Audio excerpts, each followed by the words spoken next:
Era uma quinta-feira fria e chuvosa, daquelas em que o asfalto espelha o céu carregado e cada gota que batia no para-brisa do meu velho Titan parecia sussurrar avisos.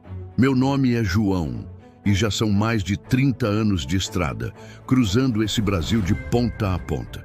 Já vi de tudo, acidentes feios, miragens no deserto do Nordeste e até umas sombras que dançavam na beira da mata amazônica em noites de lua cheia. Mas nada, absolutamente nada, me preparou para a carga que peguei naquela noite, na divisa de Minas Gerais com o Espírito Santo. O chamado veio de um atravessador que eu só conhecia por Zé do Canto. Um sujeito que falava enrolado e sempre pagava em dinheiro vivo, sem recibo. A encomenda? Um transporte urgente de umas caixas lacradas para um armazém isolado na Serra do Desespero, um trecho da BR-262 que até os mais velhos evitavam depois do anoitecer. A reputação da serra era de ter curvas fechadas, penhascos íngremes e, para os mais supersticiosos, uma energia pesada de coisa ruim que aconteceu por lá no passado. É coisa delicada, João, disse Zé, com uma voz mais grave que o normal, enquanto me entregava um maço de notas amassadas. Precisa ir direto, sem paradas. E sob nenhuma hipótese, eu disse, sob nenhuma hipótese, você abre qualquer uma das caixas. Elas estão lacradas com um selo especial. Olhei para o caminhão. A carreta já estava enganchada, lonada. As caixas eram de madeira escura, sem qualquer identificação ou logotipo. Tinham um cheiro estranho, um misto de terra molhada com algo metálico e adocicado, quase enjoativo. O selo de cera vermelha trazia um símbolo que parecia uma espiral distorcida, quase um olho vazio. Uma arrepiante familiaridade me atingiu, mas eu não conseguia identificar de onde.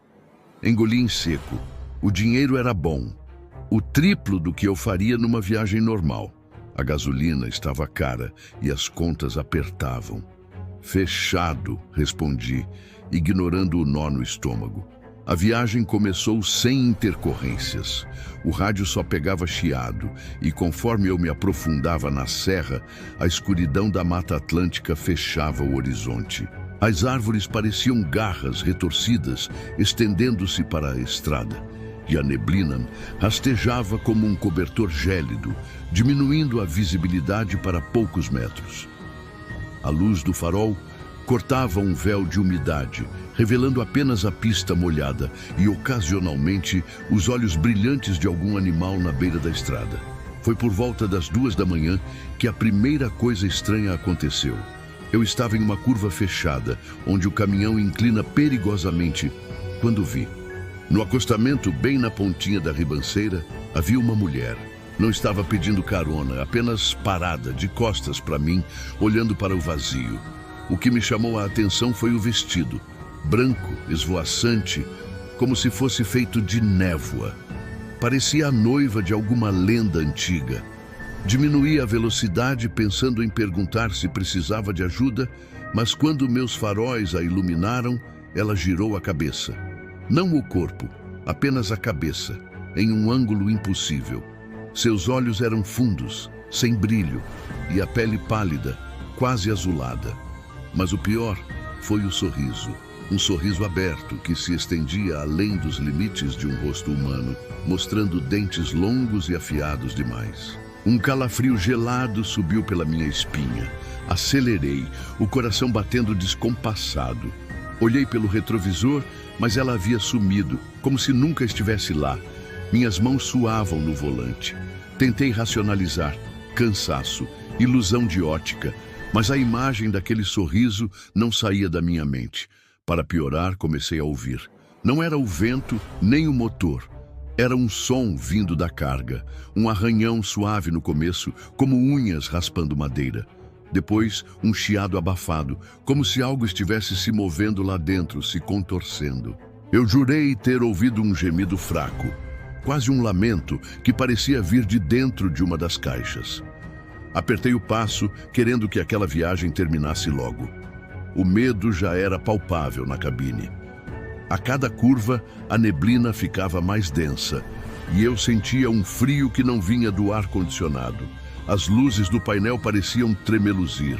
Foi quando os faróis do caminhão começaram a falhar, piscando intermitentemente. Eu estava no ponto mais alto da serra, onde a estrada se estreitava e os penhascos despencavam direto para o breu. O motor tossiu. O Titã perdeu força. Pisei na embreagem, reduzi a marcha, mas era inútil. O caminhão engasgou, a luz do painel se apagou e, com um último suspiro, parou. Silêncio. Um silêncio opressor e pesado, que só era quebrado pelo gotejar da chuva e pelo som, o som que vinha de trás. Os arranhões na carreta se intensificaram, viraram batidas abafadas e ritmadas. Era como se algo quisesse sair. Eu podia jurar que a lona estava se movimentando, se estufando ligeiramente em alguns pontos. O cheiro estranho da carga se tornou mais forte, agora com um tom de algo em decomposição, misturado a uma doçura nauseabunda. Meu corpo estava paralisado pelo medo. Eu não ousava sair da cabine. O frio era excruciante e eu sentia meus pelos da nuca arrepiarem. Então, algo bizarro e indescritível aconteceu. Comecei a ver figuras no reflexo do para-brisa. Não eram projeções da minha mente cansada. Eram sombras, formas disformes, que se moviam em volta da carreta. Eram altas, magras, com membros alongados que pareciam se contorcer. Elas se curvavam sobre as caixas e o som de arranhões parou, substituído por um sussurro que parecia vir de várias vozes, ao mesmo tempo um lamento coletivo em uma língua que eu não entendia, mas que me enchia de pavor. Uma das figuras se aproximou da lateral da carreta, perto da lona. Eu vi quando um dedo longo e esguio, de uma cor acinzentada, furou a lona, deixando um pequeno rasgo. Pelo buraco, um líquido escuro e viscoso escorreu, pingando no asfalto molhado. O cheiro podre ficou insuportável. A voz de Zé do Canto ecoou na minha cabeça. Sob nenhuma hipótese você abre qualquer uma das caixas. Mas as coisas não estavam mais nas minhas mãos. A lona se estufou violentamente em um ponto bem acima de onde o caminhão parou. E então, uma das caixas lacradas com o selo da espiral distorcida, implodiu. Não explodiu para fora, implodiu para dentro, como se o ar fosse sugado dela. E pelo buraco que se formou, algo começou a escorrer. Não era líquido, era uma massa escura, pulsante, com pequenos tentáculos que se contorciam. Tinha um brilho úmido, quase oleoso, e parecia estar respirando. As figuras disformes em volta da carreta pareciam absorver o que escorria da caixa, como se estivessem se alimentando. O murmúrio aumentou. E eu senti uma pressão na cabeça, como se algo estivesse tentando entrar na minha mente, sussurrando coisas terríveis. Eu não sei de onde tirei forças, mas o pânico me deu um acesso de adrenalina. Virei a chave, bombeei o acelerador. O motor tossiu, engasgou, mas milagrosamente pegou. Com um tranco violento, as rodas derraparam no asfalto molhado e o caminhão voltou a se mover. Olhei pelo retrovisor. As figuras estavam paradas, observando. O que quer que tivesse escorrido da caixa, agora parecia ter se espalhado pela lona, uma mancha escura e viscosa que pulsava. Não parei mais. Acelerei o máximo que o velho Titã aguentava, ignorando os solavancos e o cheiro nauseabundo que vinha de trás. As luzes do painel voltaram ao normal. O chiado no rádio continuou, mas o murmúrio daquelas coisas parou. Cheguei ao armazém na Serra do Desespero, já com o sol nascendo, um fiapo de luz que mal clareava o horizonte. O lugar era um galpão abandonado, em ruínas, com um cadeado enferrujado na porta. Não havia Zé do Canto, nem ninguém esperando. Apenas o silêncio. Quando desci para olhar a carga, o que vi me fez vomitar. A lona estava rasgada em vários pontos. As caixas de madeira escura estavam vazias, completamente vazias, como se o conteúdo tivesse sido absorvido ou evaporado. Mas o selo de cera, O selo da espiral distorcida estava intacto em todas as caixas, e a mancha escura e viscosa que eu vira pelo retrovisor havia sumido. Liguei para Zé do Canto, mas o número dava inexistente. O dinheiro que ele me deu parecia queimar na minha carteira. Abandonei o caminhão e a carreta ali mesmo, na frente do armazém. Corri para a rodoviária mais próxima e peguei o primeiro ônibus de volta para casa. Desde então, nunca mais peguei uma carga de atravessador. Mudei de rota, só pego frete de empresas conhecidas. Mas o cheiro daquela noite, o sussurro daquelas coisas e principalmente o sorriso da mulher na estrada ainda me assombram. Às vezes, em noites de chuva, eu juro que ouço arranhões vindo de trás da minha casa. E o cheiro doce e podre daquela carga amaldiçoada volta a preencher meus pulmões. E a Serra do Desespero. Nunca mais passei por lá. Dizem que, em algumas noites, os caminhoneiros que se atrevem a atravessá-la ainda veem a mulher de branco, de costas, sorrindo com dentes afiados. E ouvem, em meio ao uivo do vento, um lamento que não é humano, vindo do fundo da mata. Um lamento, talvez, das coisas que Zé do Canto me fez transportar e que, quem sabe, ainda rondam por lá.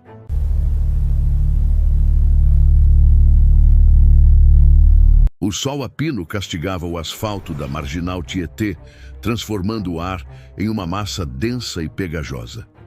Era meados de 2008 e o Antônio, conhecido como Formigão entre os colegas de pátio, resmungava baixinho. Seu Scania 113, um bruto de guerra com mais de 1 milhão de quilômetros rodados, estava parado no engarrafamento infernal, a carga, um pinhão roxo, como disseram na transportadora, parecendo zombeteira no baú. Pinhão roxo, pensou ele ironicamente. Nunca tinha ouvido falar de um pinhão com essa cor. E o cheiro, o cheiro. Um adocicado enjoativo que lembrava flores velhas e algo mais, algo quase metálico, se misturava ao escapamento dos ônibus e ao fedor de lixo da cidade. O pedido veio de uma empresa de produtos químicos no interior, uma tal de Biotech Industrial, que pagava em dinheiro vivo e sem fazer muitas perguntas. O que era bom, mas por outro lado, levantava uma sobrancelha. Às 17 anos, finalmente, Formigão conseguiu sair do labirinto urbano, pegando a rodovia dos Bandeirantes rumo ao interior. A noite caiu pesada, e a neblina que se levantou do solo dos canaviais adicionava uma camada de mistério à paisagem já monótona. Foi por volta das 20h, próximo a Campinas, que ele começou a sentir a estranha vibração. Não era o motor que roncava como sempre, nem a suspensão que ele tinha revisado na semana anterior. A vibração vinha de dentro do baú, uma pulsação rítmica e abafada, como se algo vivo estivesse aprisionado lá dentro. Ele acelerou, tentando afastar a sensação incômoda. Aquela carga de pinhão roxo já estava lhe dando nos nervos. O cheiro adocicado se intensificou, preenchendo a cabine, e Formigão sentiu uma leve tontura. Piscou os olhos, esfregou o rosto e tentou se concentrar na estrada, mas a cada quilômetro a pulsação se tornava mais forte, mais insistente. Era como um batimento cardíaco gigante, reverberando através da estrutura do caminhão. Por volta da meia-noite, já na rodovia Anhanguera, a situação piorou. O Scania começou a apresentar falhas elétricas intermitentes. Os faróis piscavam, o rádio chiou e, por um momento, a luz do painel se apagou por completo, deixando Formigão no escuro total por alguns segundos que pareceram uma eternidade. Ele freou bruscamente, o caminhão guinchando na pista. Com o coração acelerado, olhou para o retrovisor. Nada. A neblina engolia a traseira do baú. Com um esforço, conseguiu acender as luzes novamente e seguiu em frente. Mas a pulsação no baú agora era acompanhada por um som estranho, um arrastar suave, como se algo pesado e viscoso estivesse se movendo lá dentro. O cheiro também mudou, adquirindo uma nota mais pungente, quase de carne em decomposição, misturada ao adocicado inicial. Formigão sentiu um calafrio na espinha. Pinhão roxo, pensou ele novamente, com um riso nervoso e sem graça. O que quer que fosse, não era pinhão. A tensão aumentava a cada curva. Ele estava a cerca de 1 hora do destino, em um trecho deserto da rodovia, quando ouviu um estalo alto vindo do baú. O caminhão sacudiu violentamente e Formigão perdeu o controle por alguns segundos, quase jogando o bruto para fora da pista. Ele olhou para o retrovisor novamente e o que viu o fez gelar. No centro da lona que cobria a carga, uma mancha escura, úmida e de um roxo quase negro começava a se expandir. E não era só a mancha. A lona estava se estufando, parecendo um balão prestes a estourar. E o tecido se contorcia como se algo estivesse empurrando por baixo. Com o suor escorrendo pela testa, Formigão decidiu o que fazer. Parou o caminhão no acostamento, em um local sem iluminação, e desligou o motor. O silêncio que se seguiu foi quase tão aterrorizante quanto os ruídos que o precederam. A pulsação no baú ainda era audível e o cheiro, agora insuportável, invadia a cabine. Pegou sua lanterna de mão, um facão que sempre levava para emergências, e desceu. O frio da noite parecia perfurar seus ossos. A mancha roxa na lona agora era do tamanho de uma mesa e o tecido estava visivelmente esticado. Ele aproximou a lanterna e o que viu fez seu estômago revirar. Não era só uma mancha, mas uma espécie de vaso sanguíneo gigante, pulsando e se contorcendo sob a lona. Havia algo crescendo lá dentro, algo que estava tentando romper a embalagem.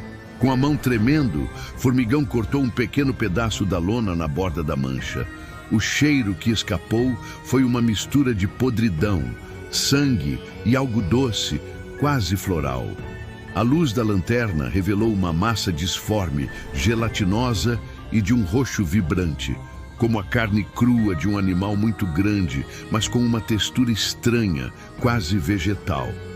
Pequenos filamentos escuros se contorciam dentro da massa e o que pareciam ser veias pulsavam fracamente. Ele recuou, horrorizado. Aquilo não era pinhão roxo, não era nada que ele já tivesse visto ou sequer imaginado. Enquanto recuava, a massa roxa começou a se expandir mais rapidamente, forçando a lona para fora. Um ruído úmido, como de um corpo se espremendo, ecoou no silêncio da noite. A mancha roxa agora estava quase no tamanho de uma porta de caminhão, e a lona estava se rasgando em várias partes, revelando mais daquela coisa viva e pulsante. Formigão correu de volta para a cabine, ligou o motor e acelerou o máximo que pôde. Não importava o destino, não importava o dinheiro. Ele precisava se livrar daquela carga. Olhou para o retrovisor e o que viu o fez pisar fundo no acelerador. A lona do baú havia se rompido por completo e uma massa gigantesca e disforme, com tentáculos e protuberâncias que pareciam brotar da carne roxa, se erguia precariamente. Era como um coração pulsante e colossal, com apêndices que se agitavam no ar. Aquilo estava vivo e estava crescendo. Ele dirigiu como um louco, o ponteiro da velocidade no talo, o coração batendo descompassadamente. Não olhou mais para trás, apenas para a estrada que parecia interminável. Depois de uns 20 minutos de desespero, os pneus cantando nas curvas, ele finalmente viu as luzes de um posto de combustível na beira da estrada. Não pensou duas vezes. Em uma manobra arriscada, jogou o caminhão para dentro do pátio, freando bruscamente.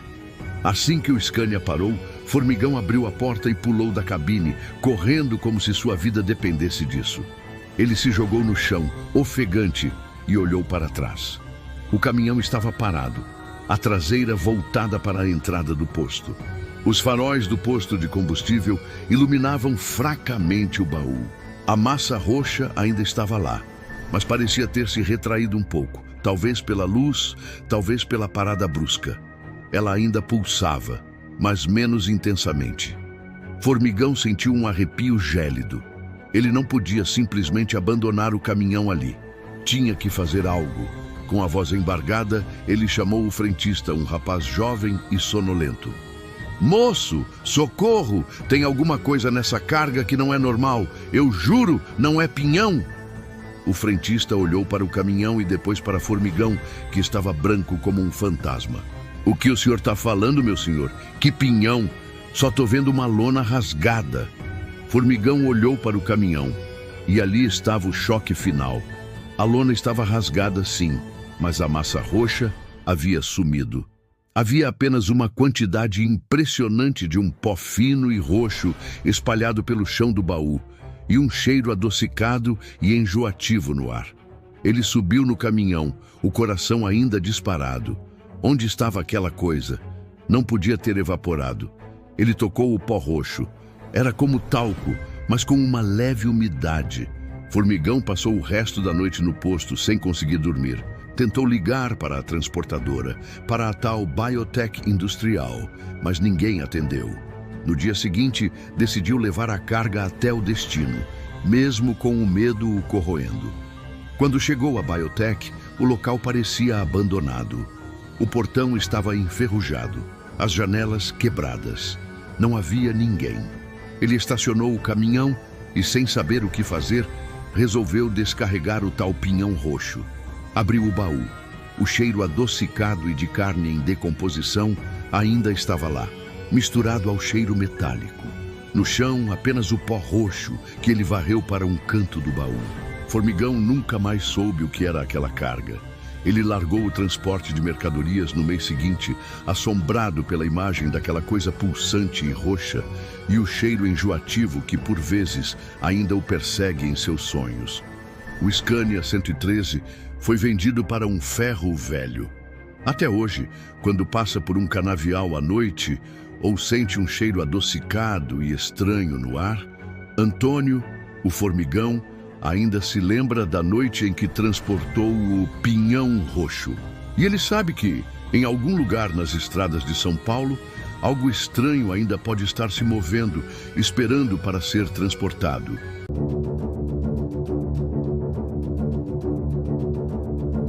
A chuva fina e persistente da Serra do Mar fazia o para-brisa do velho Mercedes-Benz 1620 do Zé Patrocínio parecer um portal para outro mundo. Era 2012 e o Zé, um homem de poucas palavras e muitos quilômetros rodados, sentia o peso dos seus 50 e poucos anos nas costas. Aquela viagem estava esquisita desde o começo. Uma carga para a Baixada Santista.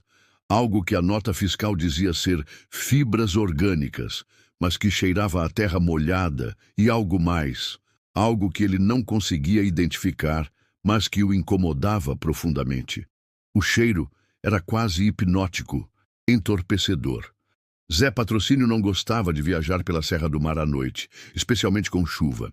A neblina que subia do vale transformava a rodovia dos imigrantes em um corredor fantasma. E as curvas fechadas e o tráfego pesado eram um convite ao desastre. Mas a urgência do cliente, uma tal de flora exótica do Atlântico, que pagava o dobro do frete normal, o convenceu a arriscar. Por volta da meia-noite, já descendo a serra, Zé começou a sentir o cheiro das fibras orgânicas ficar mais forte, quase asfixiante. Uma leve dor de cabeça surgiu e a visão ficou um pouco embaçada.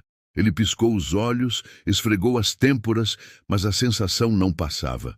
O rádio, que antes tocava modão sertanejo, começou a chiar e, de repente, se calou por completo. Zé tentou ligar e desligar, mas nada. Ainda descendo, a neblina se adensou, e o único som era o ronco do motor e o barulho da chuva. Foi então que ele ouviu um som suave, quase um murmúrio, vindo da traseira do baú. Era como se algo estivesse sussurrando, uma canção arrastada e melancólica que parecia vir de dezenas de vozes ao mesmo tempo. Zé freou levemente, tentando discernir o que era, mas o som sumiu tão rapidamente quanto apareceu. Ele acelerou novamente, tentando se convencer de que era apenas o cansaço. Mas alguns quilômetros depois, o murmúrio voltou, mais alto e mais nítido. E não era só um murmúrio. Havia um som de rastejamento, úmido e pesado, vindo de dentro do baú, como se algo grande e viscoso estivesse se arrastando pela carga. O cheiro se tornou insuportável, uma mistura pungente de terra úmida, musgo e algo mais, algo que lembrava carne em decomposição, mas com um toque doce e floral. A essa altura, Zé já estava com o coração na garganta. Ele não era supersticioso, mas aquela carga estava claramente além de qualquer coisa que ele já tivesse transportado. Os faróis do caminhão começaram a piscar intermitentemente, e o painel, que antes iluminava a cabine, agora parecia ter uma luz mais fraca, quase vermelha. Em um trecho particularmente escuro da serra, onde a neblina era tão densa que ele mal via à frente, Zé ouviu um baque forte vindo da traseira. O caminhão balançou violentamente e ele teve que se segurar firme no volante para não perder o controle. Pelo retrovisor, na escuridão e na neblina, ele viu uma silhueta alta e esguia se projetar por um instante para fora do baú, antes de ser engolida pela escuridão novamente. Era escura, com formas que pareciam se contorcer, como galhos retorcidos ou tentáculos. Zé Patrocínio pisou no freio com toda a força. O caminhão guinchou, parando abruptamente no acostamento. A chuva ainda caía, e o silêncio era interrompido apenas pelo som da água batendo no asfalto e pelo próprio coração acelerado de Zé. O cheiro da carga agora era tão forte que parecia sufocá-lo. Com a lanterna em uma mão e o facão na outra, Zé desceu da cabine. O ar da serra, frio e úmido, parecia cortá-lo. A neblina o envolvia, criando sombras fantasmagóricas a cada passo. Ele se aproximou da traseira do baú, a lanterna tremendo em suas mãos. No meio da lona, uma protuberância enorme e disforme se erguia, pulsando suavemente. Parecia uma bolha gigante de tecido, úmida e escura. Zé hesitou. O que quer que estivesse ali dentro, não parecia querer ficar contido. Com um último suspiro de coragem, ele cortou um pedaço da lona. O cheiro que escapou foi uma bofetada no rosto, uma mistura de mofo, terra podre e algo que lembrava odores de esgoto, mas com uma doçura estranha. A luz da lanterna revelou uma massa orgânica esverdeada e marrom, com uma textura que lembrava raízes retorcidas e galhos de árvore. Era viscosa, e pequenos pontos que pareciam olhos vermelhos brilhavam na massa, piscando lentamente. Pequenos filamentos finos e escuros, como pequenos vermes, se contorciam sobre a superfície. A massa se agitou, e Zé viu algo se mover dentro dela, algo que parecia uma forma humana deformada, lutando para se libertar. Ele soltou um grito abafado e recuou, tropeçando nos próprios pés. Aquilo não era fibra orgânica, era algo vivo e estava crescendo, se contorcendo, se libertando da carga. A massa começou a se expandir rapidamente, rasgando a lona e se derramando para fora do baú, como uma criatura faminta se libertando de sua casca. Tentáculos feitos de raízes e galhos brotavam da massa, se estendendo para fora, buscando algo na escuridão. Zé correu para a cabine, o pânico tomando conta de si. Deu partida no motor e acelerou. O caminhão patinou no asfalto molhado por um momento, antes de ganhar tração e disparar pela estrada. Ele não olhou para trás. Não podia. Sua mente estava em branco, apenas o instinto de sobrevivência o impulsionava. Dirigiu sem parar, com o coração batendo descompassadamente no peito. A cada curva, a cada subida, ele esperava ver a criatura verde e marrom se erguendo no retrovisor, mas a neblina e a escuridão não revelavam nada. Quando finalmente viu as primeiras luzes da Baixada Santista, já era quase dia. Chegou ao armazém da flora exótica do Atlântico com o sol nascendo, o caminhão pingando água e lama, e Zé Patrocínio branco como um fantasma. O portão estava aberto, e o lugar parecia tão abandonado quanto a biotech industrial do Formigão. Ninguém para receber a carga. Ele estacionou o caminhão, o corpo tremendo de exaustão e medo. Abriu o baú. O que restava da carga era apenas uma fina camada de terra úmida e um pó esverdeado e marrom, com o cheiro adocicado e floral, mas com a nota de podridão ainda presente. A lona estava em frangalhos, rasgada em várias partes, como se algo tivesse explodido de dentro para fora. Zé Patrocínio deixou o caminhão no armazém e nunca mais voltou para buscá-lo. Pegou um ônibus para o interior e, daquele dia em diante, nunca mais sentiu o cheiro da chuva da Serra do Mar da mesma forma. O murmúrio, o cheiro adocicado, os olhos vermelhos na massa orgânica, tudo isso ficou gravado em sua memória. Até hoje, quando a neblina desce pesada na serra e a chuva fina começa a cair, Zé Patrocínio sente um arrepio na espinha. Ele sabe que a Serra do Mar guarda segredos mais profundos do que as histórias de fantasmas de caminhoneiros costumam contar.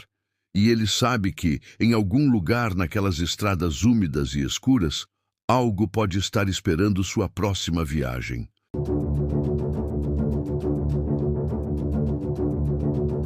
O sol já tinha se despedido, tingindo o horizonte de tons alaranjados e roxos, quando o Geraldo, um sessentão calado e com a cara marcada pelo tempo, e o Juninho, seu ajudante jovem e tagarela, pegaram a rodovia Castelo Branco. Era uma noite de terça-feira, pouco movimento, e a carga de ferragens para o interior de São Paulo não era das mais pesadas. "Tá vendo, Juninho? Esse é o horário que o lobo come o cordeiro", Geraldo resmungou, os olhos fixos na estrada. "Que isso, chefia? Vira essa boca pra lá. Hoje é dia de folga do lobo", Juninho respondeu, mexendo no rádio em busca de uma estação que pegasse.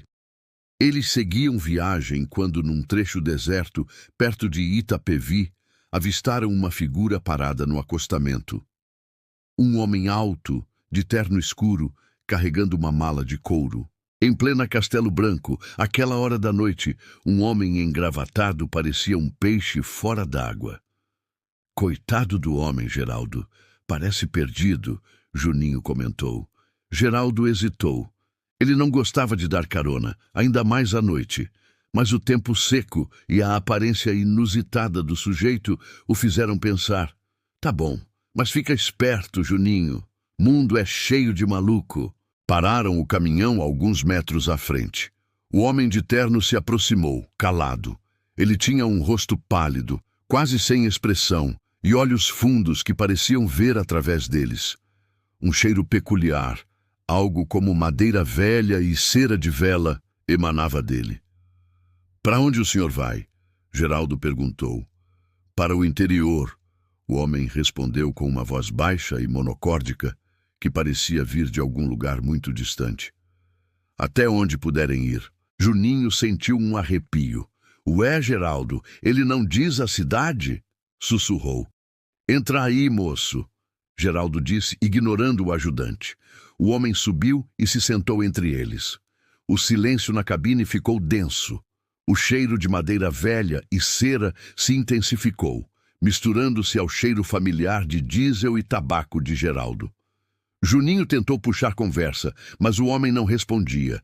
Apenas olhava para a estrada com um olhar fixo e vazio. A temperatura na cabine começou a cair. Não era o ar-condicionado, pois estava desligado, e a noite nem estava tão fria assim. As luzes do painel piscaram, e o rádio, que Juninho tinha finalmente conseguido fazer funcionar, começou a chiar com uma estática estranha, que parecia um lamento abafado. Geraldo, que já tinha visto de tudo na estrada, começou a ficar inquieto. Aquele passageiro não era normal. Ele olhou de esguelha para o homem. Na penumbra da cabine, notou que as mãos dele, que seguravam a mala de couro, eram incrivelmente pálidas, quase translúcidas, e pareciam um pouco secas, como madeira envelhecida. "A gente vai até Bauru, depois pegamos a Raposo Tavares", Geraldo informou, tentando quebrar o gelo. O homem não respondeu, apenas virou a cabeça lentamente para Geraldo, e seus olhos fundos pareciam brilhar com uma luz esverdeada e fraca. Juninho, que estava cochilando, acordou sobressaltado. Chefia, tá frio pra caramba aqui, né? Geraldo sentiu um calafrio na espinha. Não era só o frio, era a presença daquele homem. Aquele cheiro de madeira e cera começou a irritar suas narinas, quase como se fosse fumaça. De repente, os faróis do caminhão piscaram novamente, e uma sombra esguia, com formas que pareciam galhos retorcidos, cruzou a estrada à frente deles por uma fração de segundo. "O que foi aquilo?" Juninho gritou apontando. Geraldo não respondeu. Ele acelerou, tentando deixar a sensação estranha para trás, mas ao olhar para o retrovisor, viu algo que o fez gelar. No banco de trás, onde não havia ninguém, uma mancha escura e úmida, de um marrom avermelhado, começava a se formar, e um cheiro de terra molhada e algo mais forte, quase metálico, se misturava ao de madeira e cera. O homem no meio, o passageiro misterioso, ainda estava sentado, imóvel, mas agora parecia mais alto e suas feições estavam ligeiramente distorcidas, como se estivessem derretendo e se refazendo em outra coisa. Seus olhos verdes brilhavam mais intensamente. "Senhor, a gente pode parar aqui. Tem um posto ali na frente", Juninho disse, a voz trêmula. O homem virou-se lentamente para Juninho e um sorriso quase imperceptível se formou em seus lábios pálidos. Não era um sorriso humano, era um movimento forçado, quase uma fenda na pele, e de dentro de sua boca, Juninho jurou ter visto algo que parecia um emaranhado de raízes finas e negras. O terror tomou conta de Juninho. Ele tentou abrir a porta, mas ela estava emperrada. "Geraldo! Geraldo! Para o caminhão!" Ele gritou em pânico. Geraldo, que já estava suando frio, pisou no freio bruscamente. O caminhão guinchou, parando no acostamento em meio a uma nuvem de fumaça dos pneus. Ele e Juninho se jogaram para fora da cabine, tossindo e ofegando. O cheiro de madeira e cera, agora misturado a um odor de podridão e terra recém-remexida, invadia o ar. Eles olharam para o caminhão. O passageiro misterioso ainda estava lá, sentado no meio. Mas agora ele não era mais um homem. Era uma criatura esguia e alta, feita de galhos retorcidos e raízes, com olhos verdes incandescentes, que parecia ter brotado do próprio assento. A mancha escura no banco de trás se expandia, e dela brotavam pequenas plantas e musgos. O terno escuro estava rasgado, revelando a madeira escura e nodosada por baixo. A mala de couro no colo da criatura parecia ter se fundido a ela, tornando-se parte de seu corpo. A criatura levantou uma de suas mãos retorcidas, que agora pareciam mais com garras de madeira, e apontou para eles. Um murmúrio estranho, como sussurros de vento em árvores secas, ecoou da cabine. A voz do homem, mas distorcida e multiplicada por centenas de vozes, parecia dizer: "Vocês não deveriam ter parado." Geraldo e Juninho não esperaram mais. Correram pela beira da estrada sem olhar para trás. Não importava a carga, o caminhão ou o que pensariam deles. Eles correram até as pernas aguentarem, até verem as luzes de uma cidade distante. Eles nunca contaram a história completa para ninguém, apenas que haviam sofrido um acidente e perdido o caminhão. Geraldo vendeu o que restava do seu patrimônio e comprou uma pequena chácara no interior, longe de qualquer estrada movimentada. Juninho, traumatizado, nunca mais quis saber de caminhão. A rodovia Castelo Branco para muitos é apenas mais uma estrada. Mas para Geraldo e Juninho, ela sempre será o lugar onde a escuridão da noite revelou um passageiro que não era deste mundo. Um ser que parecia ter brotado da própria terra. E eles sabem que, em algum lugar na imensidão da noite, aquele homem de terno pode estar esperando sua próxima carona.